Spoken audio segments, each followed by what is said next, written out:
Is your service department running as well as it could be? Are you consistently delivering profitable, proactive results? Current market conditions have challenged many RV dealerships to lean on service and parts more than ever to keep cash flow churning. Valerie Ziebron here, and I'll be presenting Tune Up Your Shop for Maximum Performance at RVDA this fall. You'll go on a guided discussion to dig into your shop specifics.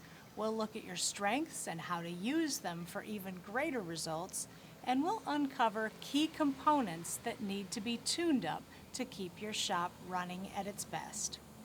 You'll learn how to get more out of your shop without adding more staff, what you can do to keep your shop running smoother while optimizing efficiency.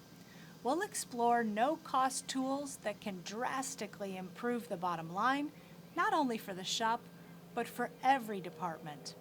No matter what role you fill at the dealership, you have got a lot invested in and riding on your service department. Take a little time to understand how you can help tune up your shop and keep it churning cash flow and customer loyalty. See you at RVDA.